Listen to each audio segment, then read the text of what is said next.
Olá, Pai do Senhor, meus irmãos, mais uma vez aqui neste que é o seu, é o nosso aqui, nós três, e é também dos alunos, por que não? É também da igreja. Esse é o nosso EBD em Síntese Podcast. Graças a Deus que nos sustentou, nos abençoou e nos fez chegar até aqui, no encerramento da lição Caminho para o Céu, 13ª lição. Graças a Deus, chegamos até aqui com a sua companhia e eu quero saber, não é possível neste momento que ainda você não tenha se inscrito, não tenha compartilhado, não tenha curtido, ou mesmo comentado as nossas publicações, faça isso para abençoar vidas, abençoar professores e também alunos. Lição 13ª, encerramento deste currículo, que é um currículo que se repete. Ele não tem início nem fim. Por quê? Porque a classe Caminho para o Céu, ela é feita para não crentes e ela será repetida todo trimestre. Muito bem. A lição tem como título A Maneira Correta de se Viver. Espera-se que, neste momento, o aluno nem seja mais o mesmo das lições anteriores. Eu quero crer, Deus nos ouça, que os teus alunos dessa classe já tenham passado para a classe do discipulado, já tenham aceitado Jesus, né? Esperamos do fundo do coração. Mas, se por acaso chegou um desavisado não crente no encerramento do trimestre, né? Você tem uma lição que ela é atemporal. A maneira correta de se viver é uma lição que pode ser dada em qualquer tempo, em qualquer ocasião, mesmo que o aluno não tenha participado das outras lições. Não há qualquer tipo de problema ou prejuízo. Nós temos aqui um texto que é muito conhecido, Jesus conversando com Nicodemos, era um sábio entendido da lei, e quando Jesus falou sobre o novo nascimento, não era uma nova religião. O comentarista da lição fala isso. Não é uma nova religião, é um novo nascimento. Isso deu um nó na cabeça de Nicodemos e aquela conversa se arrastou. Jesus, muito calmamente, vendo a sede que ele tinha de Deus, explicou do que se tratava o novo nascimento. E aí a lição começa, passo a passo, é meio que um resumo do trimestre, né, de certa forma, apesar de que a gente viu sobre céu, inferno, ceia, batismo, Deus se importa com você e outros princípios importantes para quem não conhece a palavra ou mesmo nunca entrou numa igreja. Não é isso? Eu quero cumprimentá-los aqui, meus queridos e amados irmãos João Felipe Marco Júnior. A paz do Senhor, meus irmãos, chegamos mais nesse episódio, lição de número 13. Estamos encerrando já, né? Aí já na reta final dessa lição. E Deus até aqui tem nos sustentado. Espero que esse trimestre tenha sido abençoado para você, professor e sua turma. E vamos lá, né? Pai do Senhor, meus queridos irmãos, que Deus os abençoe em Cristo Jesus. Eu tava achando tão bom o Raniel falando aqui. O Raniel tava dando aquele tapa no rosto, dizendo assim: Olha, vamos começar agora. Eu ficava aqui a noite toda escutando esse homem, mas esse Raniel Rapaz, é uma benção. eu, eu não falei nada, eu só fiz o resumo. Quem Teve vai um falar são passarinho que me, vocês. Quem vai falar são teve um vocês. Eu passarinho que gosto de me ouvir vocês. contou que se a pessoa chegar nessa fase da lição ainda no caminho para o céu, passa 13 domingos indo para a igreja, em nome de Jesus. Vai passar 13 domingos indo para a igreja, para a escola dominical. E ainda tiver indecisa, o tema da lição deveria ser: o que é que você ainda está fazendo aqui? E quem foi esse passarinho, Marco Júnior? Quem foi esse passarinho? Meus Mas irmãos, é é realmente gratificante. curioso. É gratificante a gente chegar aqui ao final desse currículo maravilhoso da lição Caminho para o Céu, e a gente tem certeza que é algo que veio para fortalecer ainda mais as bases da nossa escola dominical E uma novidade, e eu tenho certeza que você que for rever todos os episódios dessa série maravilhosa dos podcasts do Caminho para o Céu, você vai ainda aplicar mais coisas na sua mente. Até porque aqui a gente não fala tudo, a gente só lhe dá insights. E o restante da pesquisa você vai fazendo também na direção do Espírito Santo, com toda certeza. Muito bom estar aqui com vocês. E eu tenho certeza que vai ser bênção em nome de Jesus, os próximos podcasts e outras lições que a gente for fazer em nome de Jesus. Amém, graças a Deus. A lição começa com uma pergunta interessante e uma pergunta que pode provocar muitas respostas, mas nunca force o aluno não crente a responder ou participar, deixe-o à vontade. Entretanto, é uma pergunta realmente interessante, porque qualquer pessoa de qualquer religião pode tentar respondê-la, ou pelo menos fazer parte da aula. E a pergunta é esta: será que existe uma maneira correta de se viver? A primeira parte da lição, ela se dedica a contar a história da criação, como tudo era perfeito e como a natureza, assim como o homem, foi prejudicado pelo pecado, a desobediência, né, que gerou a desordem e que rompeu o relacionamento com Deus. Então, nós temos aqui uma primeira parte que fala do início da criação, também cita alguns textos do livro de Salmos, de Hebreus, Romanos capítulo 8, bem conhecido, que mostra uma degradação social e uma degradação da fauna e da flora. Portanto, o que nós vemos e vivemos hoje não é o modelo que Deus criou e, portanto, não serve como referência para nós analisarmos o comportamento do ser humano. Eu digo porque estamos vivendo no tempo da pós-verdade, onde cada pessoa tem a sua própria verdade, a sua própria opinião, e não aceita ser questionado ou mesmo ter uma verdade universal. Quando se fala em verdade universal, as pessoas torcem o nariz, elas não se sentem confortáveis. Então, nós estamos aqui com esta primeira parte, não é, meu querido João Felipe? Primeira parte que conta esse início, né? É bom sempre resgatar como Deus criou e como nós estamos, né? É verdade. É interessante que se a gente puder elencar isso na hora das aulas, que o ser humano, a origem do ser humano, apesar de ter sido feita do pó da terra, ter a matéria-prima ser frágil, mas diferente dos outros animais, que Deus disse que as águas produzissem os seres viventes, que os céus produzissem os seres viventes, que a terra produzisse os seres viventes, quando ele foi fazer o homem, ele disse: façamos.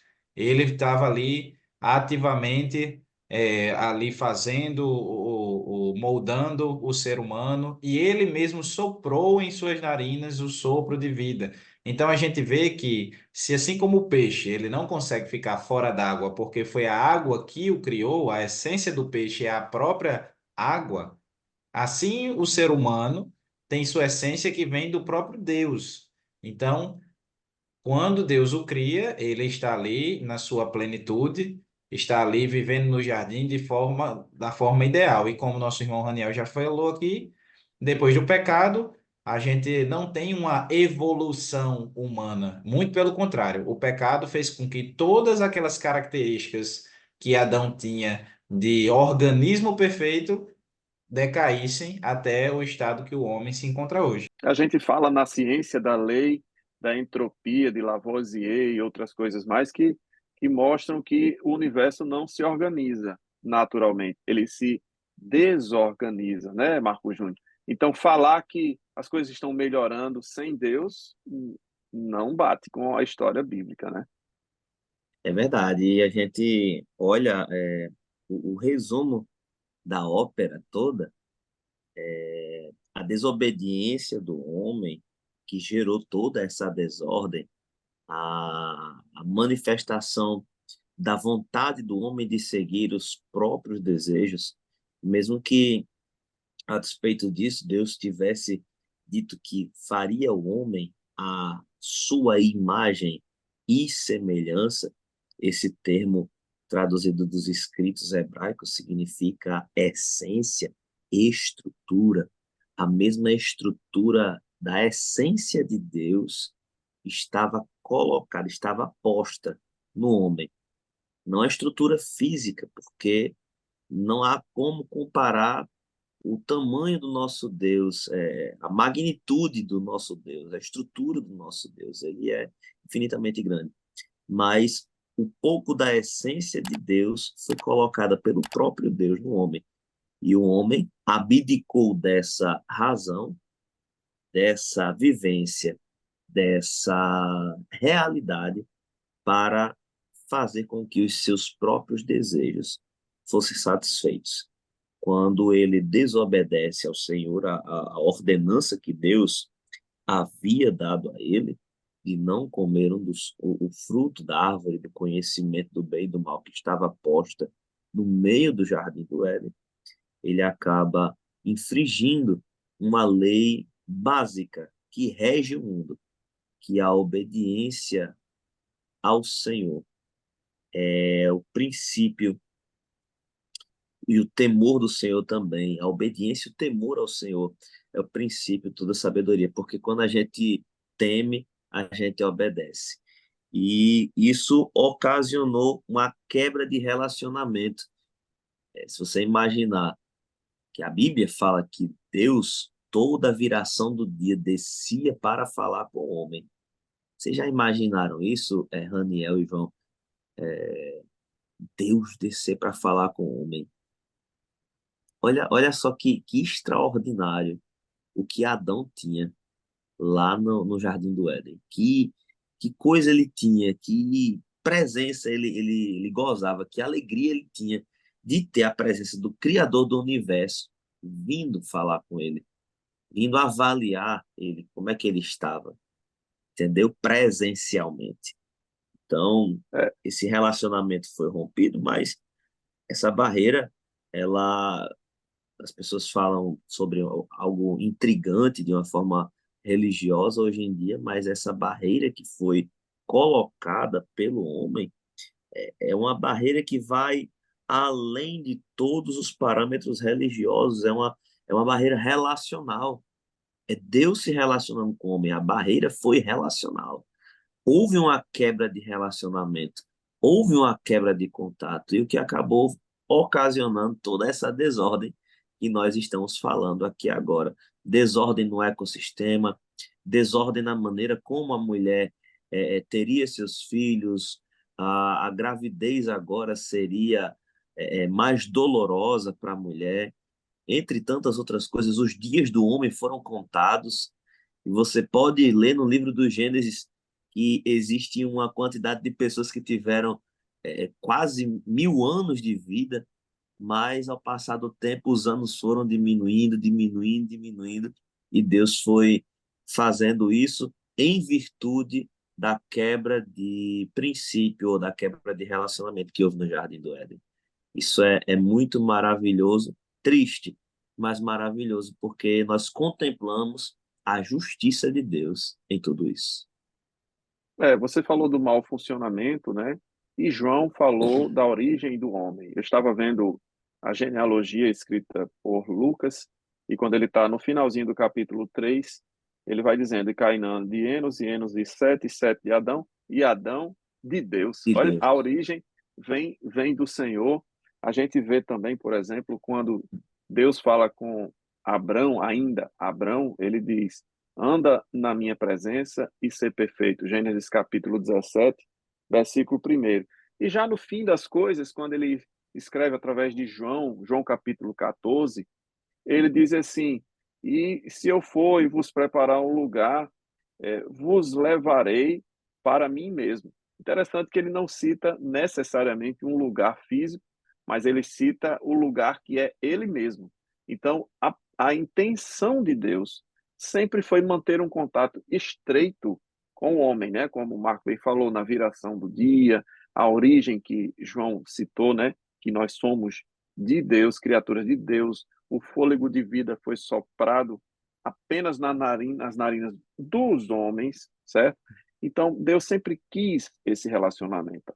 À medida que esse relacionamento se quebra, a gente tem a segunda parte da lição, que é um mau funcionamento. Tem um livro de um potiguar, um irmão nosso em Cristo, o irmão Victor Cailo, e ele escreveu e fala sobre o pecado como se fosse um vírus de computador. É um livro interessante, que eu acho que são desconectados, alguma coisa assim, e ele fala que o homem, fazendo um comparativo com os computadores, que é uma linguagem muito em voga, né? Que o homem em pecado é como um computador com vírus, né? Ele apresenta mau funcionamento e outros derivados da separação do homem com Deus. Como o Marquinhos falou, a questão da mulher, a questão do trabalho, né? A relação do homem com o trabalho, a relação do homem com a natureza, tudo isso apresenta mau funcionamento. Então, se há um mau funcionamento, né, João? Eu imagino que se tenha uma maneira correta de se viver e também uma reconexão, né? Uma restauração, não é isso? Quando a gente percebe a história da Bíblia, né, que isso se resume até, se a gente pudesse fazer um resumo dessa lição de hoje, é bem apresentando o que é o plano da salvação. Sabe que quando a gente era no Depinha, a gente via lá o meu coração era sujo, mas Cristo aqui já entrou, com seu precioso sangue, tão alvo assim o tornou. É o plano da salvação. A gente E vê o que livro Deus, colorido, né, João? O Depinho usa isso, aquele um livro livro colorido, né? colorido, Conta a história. e tinha os corações de várias cores e tudo mais. O plano da salvação é o resumo desta lição. Porque quando a gente vê, apesar da queda, a Bíblia, a palavra de Deus também vai nos dizer que Cristo já era cordeiro morto antes da fundação do mundo. Então a gente já vê que Apocalipse capítulo 3, versículo 8. o plano salvífico já estava escrito. Então a gente vê que Deus ele começa separando um homem, como foi dito a Abraão, para que dele fosse feita uma nação, e essa nação deveria agir de forma diferente, se portar de forma diferente, se vestir de forma diferente, ter aspectos da vida de forma diferente daquelas nações vizinhas. E daí surge a nação de Israel, e depois dentro da linhagem de Israel ali, e mais especificamente da tribo de Judá, vem Jesus e ele, que é a consumação dos séculos, ele faz ali aquele fechamento de tudo que tinha sido escrito anteriormente, que culminava no nascimento dele. Então a gente vê que o plano todo foi construído dentro de um processo onde o homem cai e a partir disso daí eu preciso agora religar ele, restaurar ao seu propósito original. E como ninguém na história, apesar de serem grandes nomes dentro da Bíblia, dentro da cultura judaica, da cultura judaico-cristã, na verdade, não foram capazes de fazer esse religamento. E Deus teve que enviar o seu único filho, seu filho unigênito, como está aí no texto que é dessa lição, no capítulo 3 de João, onde Jesus conversa com Nicodemos, dizendo: Olha, Nicodemos, você conhece de tudo que você, de história judaica, de tudo isso daí. Mas isso tudo só tem sentido se você agora entender que o reino de Deus chegou, já está aqui, e que eu, Jesus falando para Nicodemos, e que eu sou essa pessoa que os profetas e que a lei tanto dizia, tanto mostrava. Até Salomão, quando vai falar sobre a sabedoria, não sei se vocês já perceberam isso, quando ele está falando ali, não me recordo agora o capítulo, mas ele falando da sabedoria, ele começa a tratar a sabedoria como se fosse uma figura feminina. Mas aí Salomão vira completamente a história e começa a dizer: ele estava lá, ele fez isso, ele fez aquilo. E a gente começa a ver que tudo na história culminava no nascimento e no ministério de Jesus aqui na Terra com o seu plano salvífico. Ele disse que a sabedoria era o seu arquiteto, né? Salomão, quando escreve É esse livro verdade. de Provérbios. Eu tava Ah, ouvindo o João falar, Raniel, e eu achei interessante uma coisa. João falou sobre o reino de Deus, e eu estava meditando aqui, com base nessa segunda parte da lição, o que Deus projetou para o homem na pessoa de Cristo foi um realinhamento da realidade do céu na terra. Não apenas naquilo que os homens fazem para Deus, mas naquilo que os homens são para Deus, ou naquilo que eles consideram que Deus seja para eles. Então, é muito claro quando o apóstolo Paulo escreve na primeira carta aos Coríntios, capítulo 3, versículo 11, ele diz que nenhum fundamento pode ser posto além daquele que já está posto. E quem é o fundamento? Jesus Cristo. Então, Jesus Cristo é o fundamento. Ponto 1, Jesus é o fundamento. Quando Jesus ensina os discípulos a orarem, Jesus expressamente diz, ó, venha o teu reino. Jesus diz na oração do Pai Nosso, venha o teu reino. Jesus é o fundamento e o reino precisa vir. Esse é o modelo de oração que Jesus nos deixou. O fundamento é Cristo e o reino tem que vir até nós e o reino tem que estar em nós. Quando o Senhor Jesus conversa com Nicodemos, ele diz, ó, Nicodemos, é necessário você nascer de novo, porque é preciso que aquele que nasce de novo nasça da água do Espírito. Nova essência. O religamento, é por isso que religião, no seu significado, é religar, é voltar, não é originar, porque já existe. A origem já existe. É religar, ou seja, é o que foi originado se ligar de volta à origem. Nós fomos originados por Deus em Adão, nós fomos originados por Deus. E Cristo nos religou à origem que é Deus. Olha que maravilha. Então, você explicar isso para uma pessoa que já está há 13 aulas indo, é maravilhoso.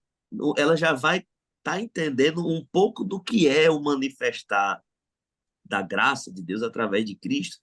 E essa maneira de viver, ou seja, essa maneira de se comportar, é resultante do religamento que o sacrifício de Cristo na cruz do Calvário nos dá por opção. Voltar à origem, estar perto da origem, estar perto de Deus.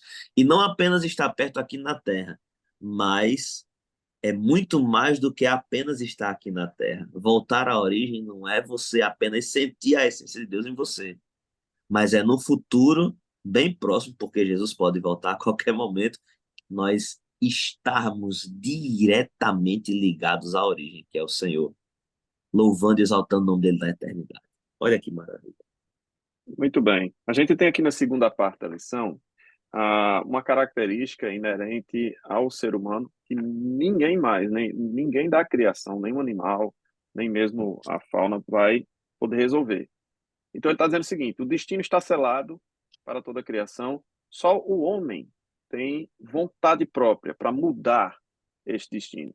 E o Romanos, capítulo 8, versículo 19, diz que a natureza aguarda a revelação dos filhos, ou seja, a própria natureza está sujeita aos efeitos do pecado por conta do homem. É necessário, portanto, que o homem tome a sua decisão. E segundo Coríntios 5, 17 e 18 diz assim, que se alguém está em Cristo, nova criatura é. As coisas velhas já passaram, eis que tudo se fez novo. Versículo 18.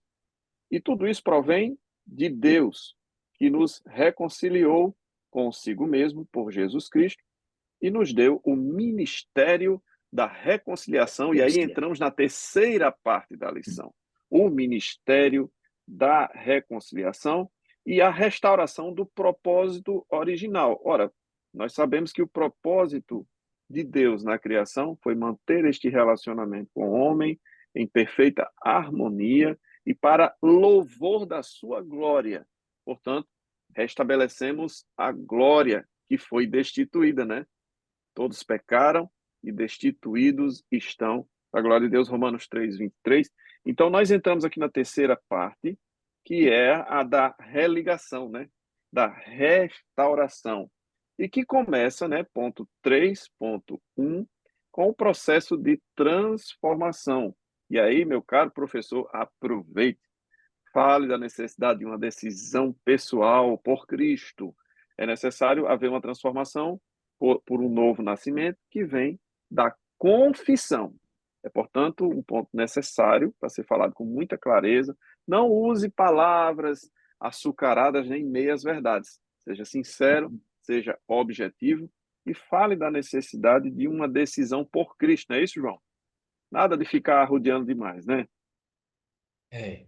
A gente já falou aqui mais uma vez que 13 lições, a pessoa que está aí há 13 lições acompanhando, ela já se tornou conhecedora de tudo isso que foi dito. Inclusive, essa lição vai falar sobre pontos que já foram falados, como, por exemplo, esse processo de transformação que a lição vai trazer agora nesse ponto, da nova vida com Cristo, dizendo que não vivo mais eu, mas Cristo vive em mim, e a questão de as coisas velhas se passaram, eis que tudo se fez novo. Isso é falando sobre pontos que a gente falou lá atrás, né? Falando sobre essa transformação, que é a justificação do ser humano, que depois da justificação e da regeneração, a gente passa agora para o processo de santificação. Então, tudo isso já foi colocado aqui. Então, como o nosso irmão Raniel falou, não precisa você fazer alegorias demais, porque depois de 13 lições, entendendo sobre o plano da salvação, sendo bem mastigado, bem conversado, esse momento é para você ser mais direto, vai mais direto ao ponto mesmo, e porque eles já vão ter entendido sobre como funciona esse processo de transformação. Então é um momento de você já fechar ali a lição, fazendo o apelo mesmo e dizendo: olhe, 13 lições você esteve aqui. Acho que chegou a hora de você tomar uma decisão, porque próximo trimestre você vai querer repetir todas as lições ou vai querer desbloquear uma nova fase na sua vida? Eita glória! Ei, Ir João para o e Marcos, discipulado. João e Marcos, eu tive uma experiência curiosa, porque eu fui professor da classe Caminho para o Céu e continuo, porque esses alunos nem sempre vêm. Então, eu estou sempre a postos para ensinar, então eu falo de experiências que eu vivi, e tem uma aluna que veio e passou assim umas 2 ou 3 lições, João Felipe, só prestando atenção. E lá para as tantas, ela disse: Não, eu já tinha decidido por Jesus. Eu só estava em dúvida se essa igreja era bíblica. Vocês acreditam nisso? Que depois de umas 3 ou 4 lições, essa aluna, já decidida por Cristo, estava testando o nível de seriedade com que Olha a nós estávamos responsabilidade. lidando. Vocês estão vendo a responsabilidade. E hoje ela está conosco, frequentando como membro lá no Templo Central, aqui no Rio Grande do Norte. Essa pessoa que foi lá e ficou se disfarçando de não crente, João Felipe, para ver se essa igreja serviria para alimentá-la, viu? Então, caro professor, Verdade. olha a responsabilidade que você carrega. Pessoas que estavam nessa classe são aquelas que tinham parentes crentes, mas nunca se decidiu, ou alguém que ia na igreja, mas continuou como amigo do evangelho, nunca tomou uma decisão. Então, querido, por favor, ore, jejue, porque isso é uma batalha espiritual. Essa pessoa já tem que ter se decidido por Cristo a essa altura do curso, tá certo? Então, ore e peça a Deus uma estratégia para abordá-lo carinhosamente, amorosamente, porque a última parte da lição, ela encerra dizendo a nova vida com Cristo. Não restou mais nada para se falar de um currículo com 13 lições, né, e que vai abordando todas as principais questões do Evangelho. Agora é o quê? A parte de encerramento da lição e do trimestre todo. A nova vida com Cristo. Não podia ser Quer diferente, né, aceitar Marquinhos? Jesus? É assim. É verdade. E a gente fica muito satisfeito porque a gente entende que, através da sua vida, professor, o Senhor pode operar o maior milagre existente, o maior milagre que existe. que é uma pessoa se render a Cristo como um único e suficiente Salvador. Jejum, ore, ganhar almas. Essa é uma classe, literalmente, campo de guerra para ganhar almas para Cristo. É literalmente isso. E você não ganha almas apenas falando o que está escrito. Você ganha almas tendo esse sentimento no seu coração. Eu li um livro há um tempo atrás e o autor desse livro dizia: Senhor, me dá mais uma oportunidade de ganhar mais uma alma para ti. Ele dizia: me dá mais uma oportunidade. Ele amava tanto ganhar almas para Cristo que ele orava pedindo a Jesus para lhe dar mais oportunidade de ganhar mais almas para o Senhor. Esse, Então, esse que escreveu e que já tinha ganho milhares, né? exatamente. Então, seja essa pessoa que ora pedindo ao Senhor. Seja essa pessoa que ora e pede ao Senhor, não apenas para ganhar, mas para ser inspirado por Deus, para que quando a pessoa que estiver ouvindo, ouvir aquilo que vai sair da sua boca, ouvir as suas palavras dosadas de unção, de graça do Senhor, palavras graciosas que transmitam o amor de Deus em Cristo para aquela pessoa. Porque quando você vai evangelizar uma pessoa, é uma classe evangelística também, você tem que entender que é isso que o evangelho exprime em todas as suas letras. O amor de Deus para com o homem, a salvação de Deus para o homem e a eternidade com Deus para o homem também.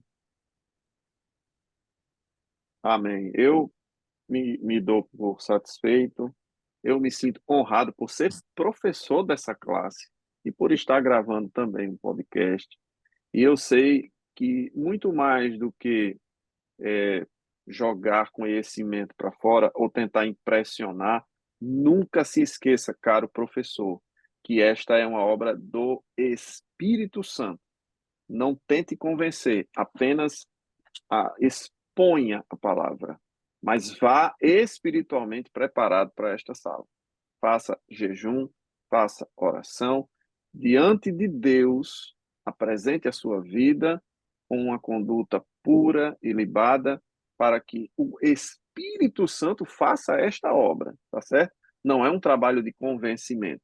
Por mais conhecimento que você tenha, por mais que você tenha experiência com evangelismo, mas esta classe é uma classe muito especial e ela não vai ser uma classe em que você vai ter alunos permanentes. O objetivo é que seja o contrário, é que eles passem o mínimo tempo possível. É a única classe, Marco Júnior e João, em que o professor ora para o aluno ficar o mínimo tempo possível, né?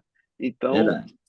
seja você este agente de mudança e peça ajuda do Espírito Santo. Não tente fazer sozinho. Peça ajuda também do seu pastor, se preciso for, né? E dos seus líderes, porque é sim um grande desafio. Então, que Deus abençoe a tua aula, abençoe o teu trimestre, abençoe a tua família e o teu ministério. E assim, nós nos despedimos da lição 13, também de todo o currículo da classe Caminho para o Céu, pedindo ao Senhor Jesus que cuide de você, que te abençoe nesta aula e também no decurso das outras aulas e na continuidade do teu ministério. Que Deus os abençoe e Deus abençoe também João Felipe e Marco Júnior, vocês que estão sempre juntos aqui comigo, e é uma bênção estar servindo ao Senhor ao lado de vocês. A paz do Senhor. Amém. A paz do Senhor. Pai do Senhor, meus irmãos.